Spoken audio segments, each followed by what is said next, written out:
falamos nessa noite, cuidado com a implosão.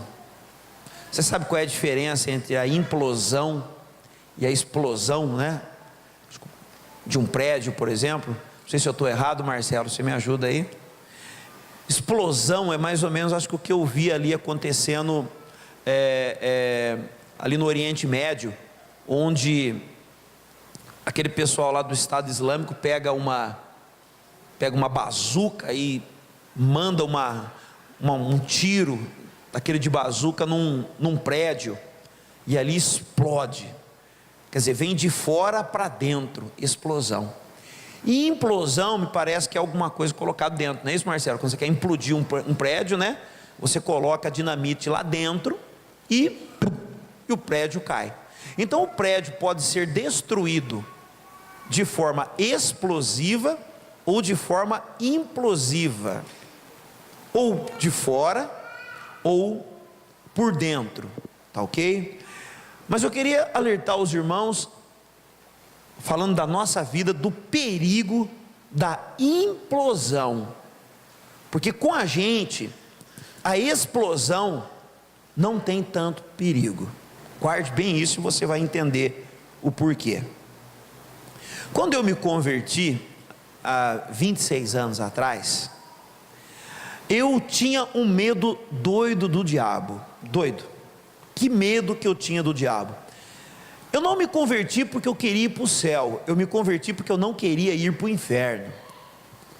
Eu não me converti por amor a Jesus, se é que eu posso chamar isso de conversão. Eu simplesmente tinha medo, de alguma forma, acabar indo para o inferno. Eu tinha um medo de ir para o inferno, doido, medo absurdo. E para piorar a minha situação, havia muitos irmãos naquela época, talvez você já ouviu isso. Alguém já falou para você assim, ó, quer ver? Irmão, pare de dar brecha. Já ouviu falar isso? Alguém já ouviu? Alguém? Né? Tem umas bênçãos que chegam para a gente, né? Ao invés de dar um apoio, ao invés de dar um abraço, ele fala, cuidado com as brechas. E na minha época ainda era pior, porque parece que tudo quanto é coisa que dava errado na sua vida, é porque você deu brecha. Se você ficasse gripado, é porque você deu brecha. Se você perdesse o emprego, é porque você deu brecha. Se acontecesse qualquer coisa ruim na sua vida, as pessoas, os crentes, chegavam para você e diziam, você tem brecha, viu, irmão? Você tem brecha. Você precisa tampar as brechas. E a gente ficava tão preocupado com isso, eu particularmente. Então eu vivia um tempo de terrorismo na minha vida. Terror. Eu tenho um medo de dar brecha que você não imagina. E hoje, 26 anos depois, eu descubro que eu nunca parei de dar brecha. Nunca. Eu nunca consegui, meus irmãos, um nível de perfeição suficiente que pudesse me garantir que eu não tenho brecha. E as pessoas, elas usavam o texto de Neemias, no capítulo 4, versículos 6, 15 e 16, eu vou ler com vocês, ó. Esse era o texto básico que as pessoas usavam. Esse texto fala da edificação dos muros de Jerusalém. Os inimigos de Jerusalém, os inimigos de Israel, não queriam que Jerusalém fosse restaurada de jeito nenhum, não queriam. Então olha o que aconteceu. Porém, edificamos o muro, e todo o muro se fechou até a sua metade, porque o coração do povo se inclinava a trabalhar. E sucedeu que, ouvindo os nossos inimigos, que já o sabíamos, e que Deus tinha dissipado o conselho deles, todos voltamos ao muro, cada um à sua obra. E sucedeu, desde aquele dia, metade dos meus servos trabalhavam na obra, metade dele tinha as lanças, os escudos, os arcos e as couraças, e os líderes estavam por detrás de toda a casa de Judá. Então, quando a gente lia esse texto, a Bíblia fala que eles estavam construindo o muro, e com uma mão eles seguravam o escudo, e com uma outra mão eles seguravam a colher de pedreiro. Então quer dizer, tampe a sua brecha, tampe a brecha para que não venha nada de mal sobre a sua vida. E sabe, amados, a observação que fiz na vida é que houve épocas que eu achava que eu estava tampando todas as brechas e as coisas ruins vinham do mesmo jeito. E houve épocas que eu não estava me preocupado em tampar brecha nenhuma e parece que tudo estava fluindo também. Eu vi algumas pessoas tão boas aos meus olhos, passando por momentos tão difíceis, e eu falava, meu Deus, não é possível que essa pessoa tenha uma brecha. Mas no entanto, o que era ministrado para a gente era, tome cuidado, segure o teu escudo com uma mão, e com a outra mão você tampe a brecha. Eu não sei se com você foi assim, quem é crente há mais tempo aqui. Gente, isso dá um pânico na gente, porque quando alguma coisa começa a dar errado na sua vida, você começa a dizer, meu Deus, o que eu fiz de errado? Meu Deus, o que eu estou fazendo de errado? E você já teve alguma vez na sua vida que você não sabe o que você está fazendo de errado? Você já teve isso alguma vez? Alguém aqui já falou, eu não sei o que eu estou fazendo de errado? E no entanto parece que as coisas não dão certo? Amados, isso faz a gente no mínimo parar para pensar, que tem algumas coisas, e que por mais que você se sacrifique, que você se esforce, por mais você não tem garantias. Não há garantias, irmãos, até porque se Deus dependesse da nossa retidão, nós todos estávamos mortos, porque não há um justo sequer, não há ninguém aqui que possa bater no peito e falar isso. Eu conheci uma vez o irmão, conheço até hoje, ele brigou comigo, porque um dia eu estava conversando com ele, no trabalho dele, ele tem uma loja aqui na cidade, e ele disse, olha Jair, eu estou feliz, porque faz 3 meses que eu não cometo um pecado sequer. Eu olhei para ele e falei, cara, põe a mão na minha cabeça, 3 meses e você não cometeu nenhum pecado, e quando eu comecei a explicar para ele que isso era impossível, ele mandou eu embora de lá, falou que eu estava sendo usado pelo inimigo, amados, brechas são coisas, ninguém está aqui dizendo ou querendo explicar que pecados deliberados que nós devemos cometer, não é nada disso, que som estranho é esse? Só eu ouvi? Deu um negócio, né? Tem anjo aqui? Amém, deve ter sim. Então, amados, você não fique preocupado com as brechas, tá ok? Quero deixar primeiramente isso, não fique preocupado com as brechas. Não estou com isso querendo dizer que nós podemos levar uma vida de pecado, não estou dizendo isso. Estou dizendo que não fique com paranoia e pensando, meu Deus, o que eu estou fazendo de errado? Se eu fizer alguma coisa de errado, o diabo vem e me pega, tá ok? Ficávamos extremamente preocupados com os espaços que estávamos dando para o inimigo entrar. Amados, a nossa imperfeição é algo tão grotesco, principalmente quando comparado à perfeição do nosso Senhor Jesus Cristo, fica muito grotesco. E desejando a perfeição e não conseguindo, a gente começa a entrar em paranoia. E aí começa a surgir um monte de estratégias humanas que eu quero denunciar aqui hoje, para que você não seja atacado de fora para dentro, ou para que você não seja explodido. E eu vou explicar para você que foi assim que surgiu os ministérios de libertação. Foi assim que eu entrei nos ministérios de libertação. Foi assim que eu li todos os livros de Daniel Mastral. Foi assim que eu li todos os livros de Rebecca Brown. Foi assim que eu li todos os livros de Peter Wagner. Foi assim que eu li os livros de Bezerra de Menezes. Foi assim que eu li os livros do Géser. Foi assim que eu li os livros de Neus Etioquia. Foi assim que eu li os livros da Mático. Foi assim que eu li os livros de Valnice Milhomes. Eu não estou falando que essas pessoas não são de Deus, são pessoas de Deus. Mas eu fiquei em tanto pânico que tudo o que elas podiam ensinar sobre ataques do diabo, na paranoia que eu estava, eu queria aprender. E aí você começa a fazer um monte de coisa para evitar que os ataques externos cheguem até você. Eu vou contar uma coisa que eu fazia. Quando eu ia orar, eu fazia a oração dos caras do revestimento. Eu dizia assim, como se eu tivesse colocando o capacete da salvação. Então eu colocava o capacete na minha cabeça, a couraça da justiça, eu fazia assim, de manhã cedo, a espada do Espírito, o cinturão da verdade, calçados os pés com a preparação do Evangelho da paz. Eu fazia tudo para dar a nítida impressão de que eu estava colocando uma armadura em mim. Eu falava, agora eu estou pronto, porque agora o diabo não me atacará de fora, não me acertará. Fazia isso o tempo todo. Quantas vezes olhávamos para o espelho, éramos ensinados a olhar para o espelho e ali fazer oração de positivismo. Olhava para o espelho e dizia assim, hoje, em todos os aspectos você será vencedor.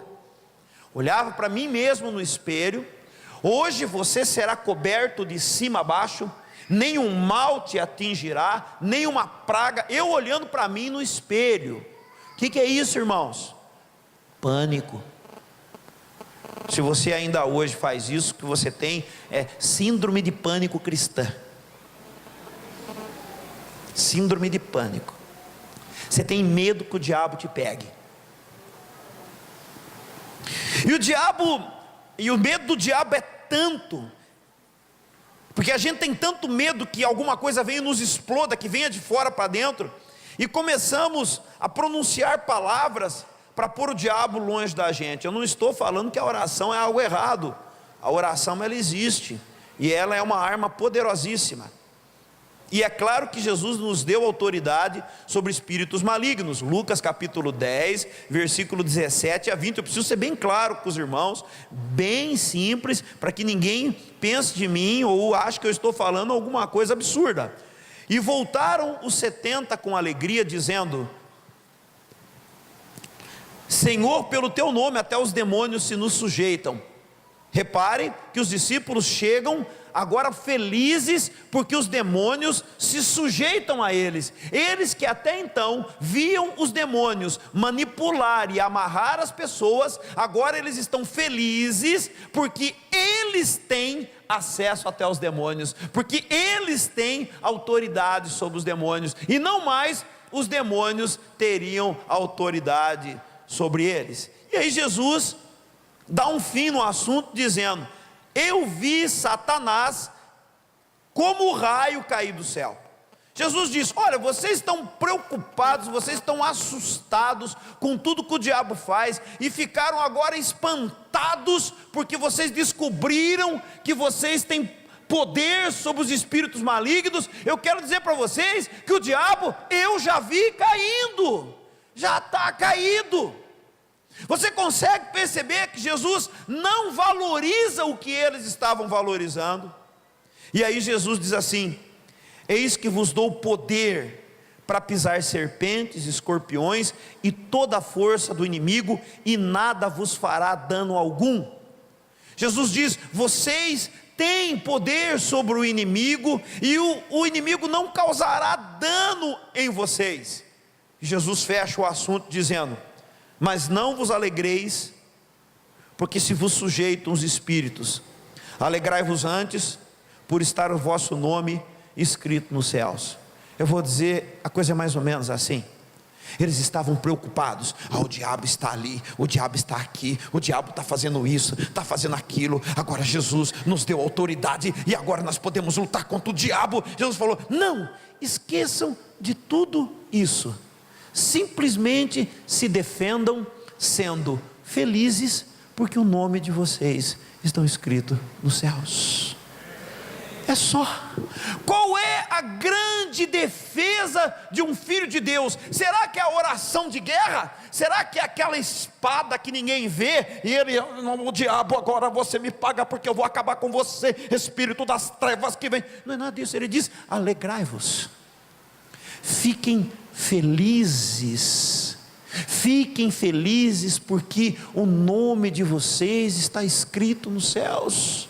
Não se preocupem com as coisas externas que vêm até vocês para destruir. Não, fiquem felizes. Felizes.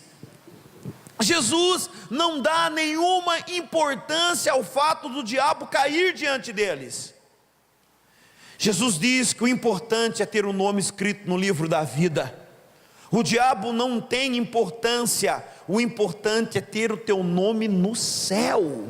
Ações do diabo, amados, não tem mais importância, porque o teu nome está escrito no céu, amém? Você tem o nome escrito no céu? Ou você tem dúvida? Porque se nós temos a convicção de que fomos salvos, não porque nós tampamos as brechas, não porque nós somos bons, mas nós fomos salvos, porque um dia nós recebemos o amor de Jesus Cristo na nossa vida, porque nós entendemos que Jesus Cristo é tudo para nós, e recebemos Ele para nós. Amados, é isso que nos dará força para vencer todas as coisas. Amados, o diabo não tem importância.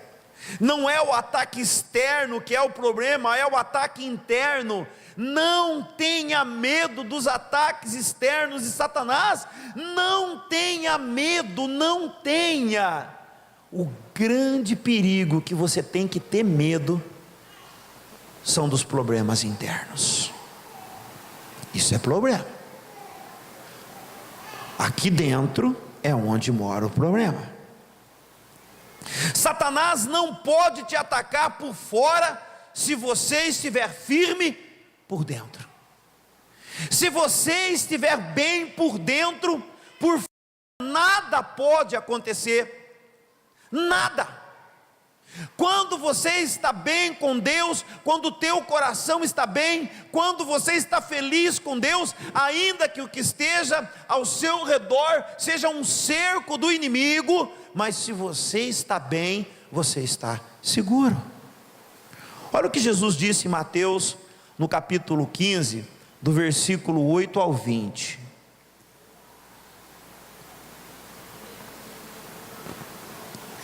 Este povo honra-me com os seus lábios, mas o seu coração está longe de mim. Mas em vão me adoram, ensinando doutrinas que são preceitos de homens. E chamando a si a multidão, disse-lhe: ouvi e entendei. O que contamina não é o que entra na boca, não é o externo que contamina, mas é o que sai da boca, é o interno que contamina. Isso é o que contamina o homem. Então, acercando-se dele, os seus discípulos disseram: sabes que os fariseus, ouvindo essas palavras, estão bravos com o Senhor? Olha o problema externo chegando. Ele, porém, respondendo, disse: toda planta que meu Pai Celestial não plantou será arrancada. Deixai-os, não estou nem aí com o que vem de fora. São condutores cegos. Se um cego guiar outro cego, ambos cairão na cova. E Pedro, tomando a palavra, disse: explica-nos essa parábola. Jesus, porém, disse: até vós mesmos estáis ainda sem entender? Ainda não compreendeis que tudo que entra pela boca desce para a barriga e é lançado fora? Mas o que sai da boca, isso é problema. O que sai da boca é problema, porque procede do coração, e isso contamina o homem, porque do coração procedem os maus pensamentos interno, mortes interno, adultérios interno, prostituições interno, furtos interno. Você fala, não, a gente rouba por fora, mas o ladrão determina primeiro por dentro. Não, mas o adultério acontece por fora, mas o coração adúltero determinou primeiro. Todos esses pecados começam primeiro, meus amados irmãos. Falsos testemunhos, blasfêmias, são essas coisas que contaminam o homem. Mas comer sem lavar a mão, isso não contamina o homem. Jesus não está falando de bactéria, Jesus está falando de poderes destrutivos.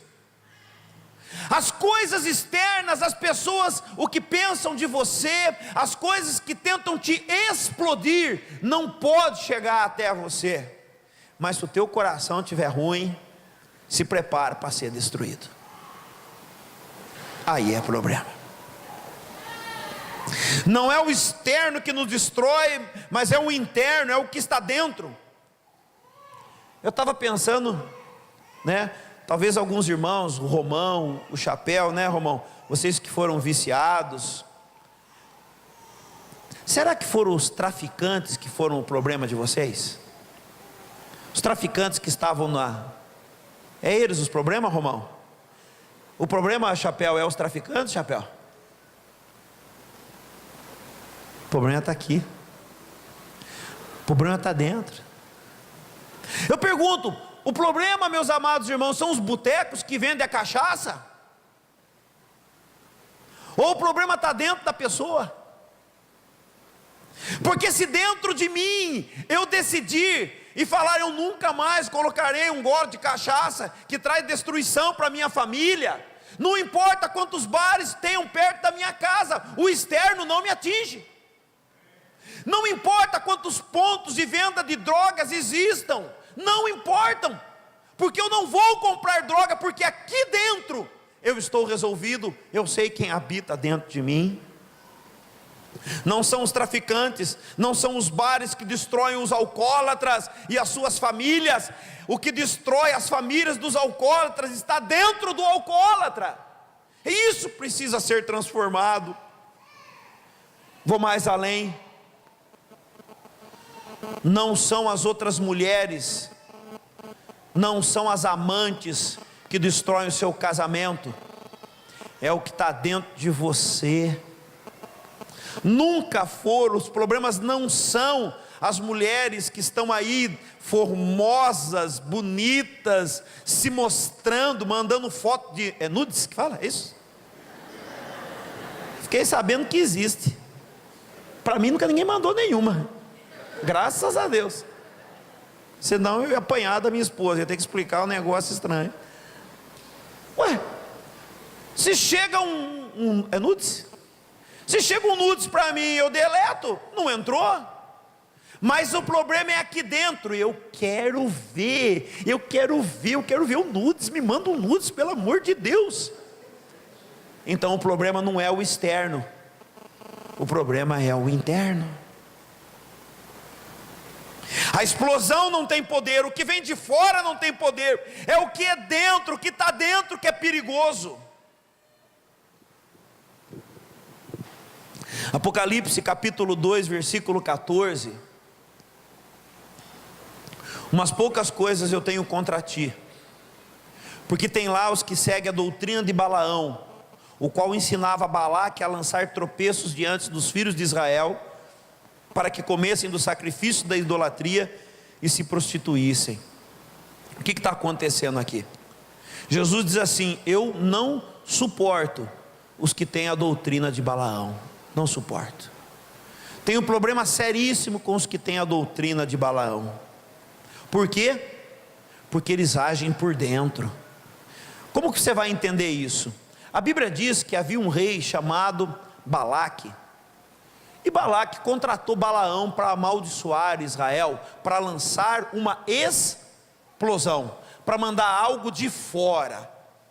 Então Balaão, ele chega e vai agora começar a tentar amaldiçoar o povo de Israel, e quando ele vai abrir a boca para mandar uma maldição, para mandar algo de fora, ele trava. Não consigo. Por que não consegue? Eu estou pagando para você, estou pagando o seu peso em ouro, amaldiçoa esse povo. E ele, não consigo. Sobe nos montes, vai para lá, vai para cá, amaldiçoa esse povo. E ele vai para o lado e não consegue. O externo não chega, a explosão não vai. Aí Balaão diz assim: eu sei como destruir esse povo. Não dá para destruir eles por fora, vamos destruir eles por dentro. Façam com que se apaixonem por mulheres dessa terra, mulheres perversas que não conhecem ao Senhor. E as mulheres, ao entrar dentro das suas casas, destruirá Israel de dentro para fora. É aí que se destrói. Balaque contrata Balaão para amaldiçoar, mas não é possível, porque de fora para dentro não é possível. Então ele usa essa estratégia de destruir por dentro. Vamos implodir. Amados, a destruição foi grande em Israel por causa disso, porque contaminou o povo por dentro. Amados, se você olhar o Salmo 91 sobre esse foco, você vai ficar surpreso com o Salmo 91. Ele é famoso, vamos ler? Aquele que habita no esconderijo do Altíssimo, à sombra do Onipotente descansará. Direi ao Senhor, o que é isso? Interno, é o que está dentro dele. Então primeiro, eu estou no esconderijo do Altíssimo. O Altíssimo está em mim. Onde é o esconderijo do Altíssimo, amados? É aqui, é o nosso coração. Nós cantamos isso hoje. Onde Deus está, meu amado? Onde você vai procurar Deus? Você só vai encontrá-lo dentro de você. Onde é o esconderijo? É interno. Eu descubro onde é o esconderijo do Altíssimo, onde Ele habita, e aí eu começo aquilo que está dentro, eu lanço, é interno. Ele é o meu Deus, Ele é o meu refúgio, Ele é minha fortaleza, e nele confiarei. O interno está bom, o interno está perfeito, e quando o interno está bom, olha agora o externo vem e não acontece nada, porque Ele te livrará do laço do passarinheiro, é externo, da peste perniciosa, é externo. Ele te cobrirá com as suas penas, e debaixo das tuas asas estará seguro. A sua verdade é escudo e broquel. Olha o externo: não temerás espanto noturno, é externo. Nem seta que voe de dia, é externo. Nem peste que ande na escuridão, é externo. Nem mortandade que assole ao meio-dia, é externo. 1000 cairão a teu lado, é externo. 10.000 à tua direita, é externo, mas tu não serás atingido. Mas com os teus olhos você olhará e verá a recompensa dos ímpios. Agora olha o interno se manifestando: porque tu, ó Senhor, é o meu refúgio, o Altíssimo é a minha habitação. Aí novamente vem o externo: nenhum mal te sucederá. Primeiro o interno se manifestou, e agora nenhum mal te sucederá, nem praga alguma chegará à tua tenda. É externo, não chega na tua casa, porque aos seus anjos dará ordem a teu respeito, para que te guardem em todos os teus caminhos. Eles te sustentarão nas tuas mãos. Amado, você nem precisa orar para Deus mandar anjo para guardar você, quando o interno está correto, para que não tropeces o teu pé em pedra alguma. É externo. Você vai pisar o leão e a áspide, é externo. Calçarás aos pés o filho do leão e da serpente, é externo. Por quê? Porque olha o interno de novo: porque tão encarecidamente me amou, também eu o livrarei, colocar-o-ei em um alto retiro, porque conheceu o meu nome. Ele me invocará, é interno, e eu lhe responderei. Estarei com ele na angústia. Não quer dizer que não haverá angústia, mas quer dizer que Ele estará com a gente na angústia. É interno. Livrar-o-ei e o glorificarei, dar-lhe-ei abundância de dias, e lhe mostrarei a minha salvação. O externo está intimamente ligado ao interno. Não adianta você frequentar religiões, não adianta você andar no sal grosso, não adianta colocar a fitinha do Bonfim, não adianta pôr o escapulário, não adianta fazer o nome do Pai, o crente dos Pai, ou o que você quiser, porque não protege. O que protege, meu amado, a nossa vida está dentro da gente, não está fora. Ou temos ou não temos, ou temos ou não temos, ou nós estamos aqui no esconderijo do Altíssimo, ou encarecidamente nós o amamos, porque nós não poderemos ser atingidos por fora, quando por dentro nós estamos perseverantes. Nada pode atingir o externo, quando internamente a sua fé estiver inabalável. Mas quando, meu amado, o interno desaba, o externo cai junto. Nada externo pode destruir a igreja, mas a própria igreja pode destruir a igreja, quando internamente ela se torna um lugar de fofoca e de crítica e dividida. Só nós podemos destruir a própria igreja. O diabo não consegue destruir a igreja de Cristo, quando irmãos se reúnem para adorar, para buscar e para servir. Eu chamo isso de igreja. Mas, amado, quando dentro de cada um de nós surge um espírito crítico, e nós começamos a murmurar e a reclamar um dos outros, então a destruição está dentro. E é possível acabar com a igreja? Sim, é possível. E é isso que eu tenho medo. Eu tenho medo quando os grupos da comunidade colheita se reúnem para falar mal um dos outros. Eu tenho medo quando nós nos reunimos nas casas um dos outros e ali falamos mal um dos outros. Eu tenho medo quando no encontro de casais, ao invés da gente estar ali adorando a Deus e feliz, a gente começa a criticar o que está acontecendo, porque isso é destrutivo. Não é o diabo, é a gente. Não é o diabo que está destruindo, somos nós, a responsabilidade é nossa. Se eu dentro do encontro de casal, ao invés de eu promover a unidade, eu ficar ali promovendo, criticando, reclamando, eu estou sendo o destruidor e não o diabo.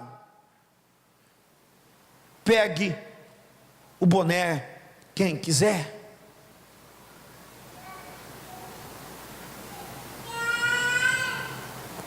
Nada pode destruir nossa família, nada. Quando marido, mulher e filhos estão unidos, não é crise financeira que destrói um casamento. Minha mãe e meu pai viveram crises financeiras a vida inteira, e nem conheciam Jesus, mas tinham uma postura de unidade pelos filhos. E isso manteve o casamento de pé. Ah, pastor, meu casamento está uma porcaria, porque meu marido perdeu o emprego, porque a coisa está... O que está destruindo teu casamento está dentro do casamento, não está fora.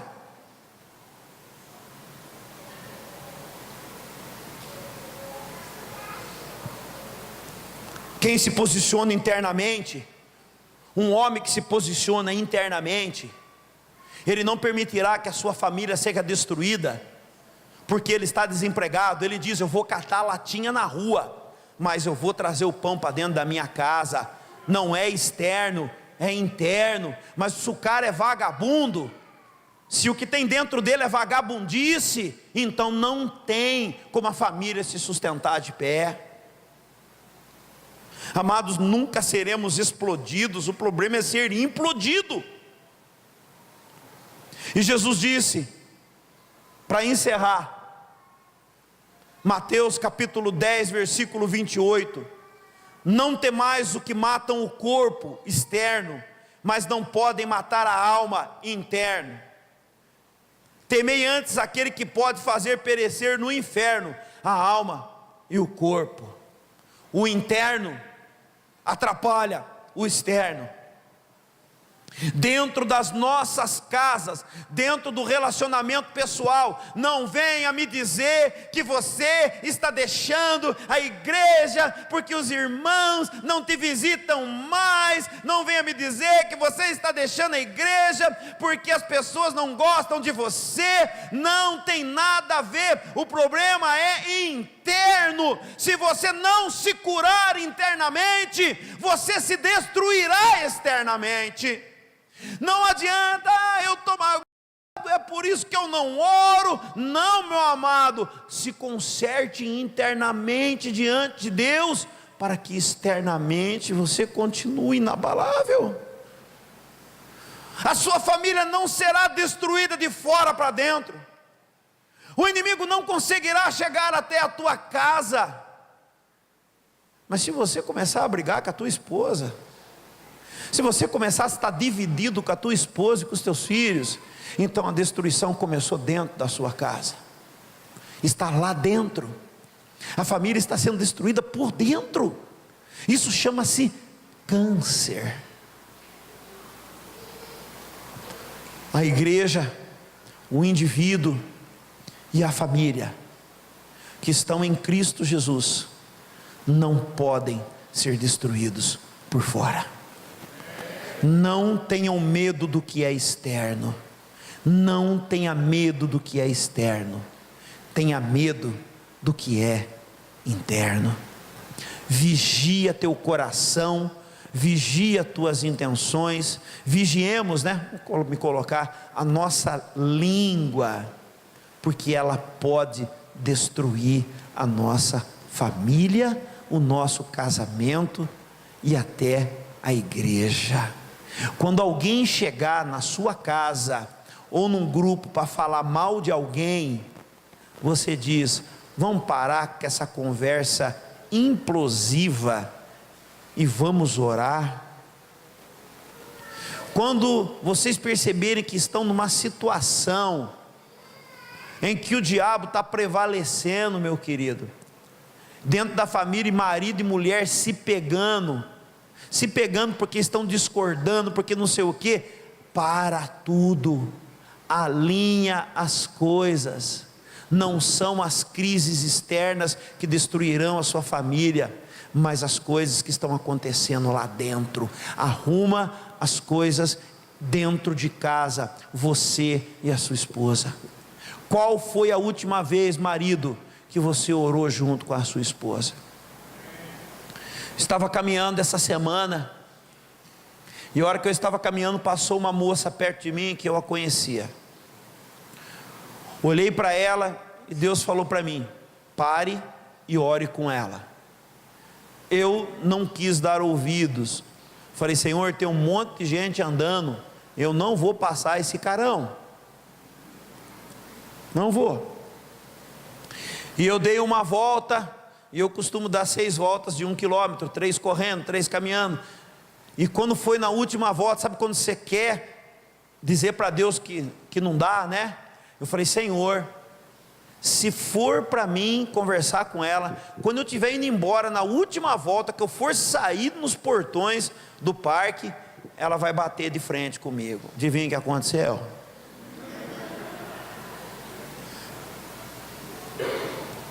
Falei: ok, Senhor. Falei: querida, preciso conversar com você. Ela olhou para mim e começou a chorar. E chorar, eu nem falei nada, ela só chorava, e chorava, e chorava. Sentei com ela no banco, falei: meu Deus, o guarda vai aparecer aqui, vai achar que eu estou fazendo alguma coisa, brigando com a mulher. Sentamos ali, e eu falei: Deus falou para mim, querida, que você está passando por um processo de depressão muito grande, mas Deus manda dizer que não são as coisas externas que causaram essa depressão, são as coisas internas que você permitiu que chegasse. Deus manda dizer para você: procure o seu marido, conserte com ele, e orem um pelo outro, e você vai consertar todo esse mal que está na vida sua. Essa mulher chorava que você não imagina. Tinha uma outra irmã que chegou junto, pedi para que a irmã colocasse a mão nela, orei e saí correndo. Falei, estou perdendo hora, dá licença, e corri. Amados, ela estava num grau muito grande de depressão, porque internamente ela estava se destruindo, e destruindo o casamento dela, e destruindo a fé dela. Eu disse para ela que Deus a amava, e que Deus queria consertar a vida dela.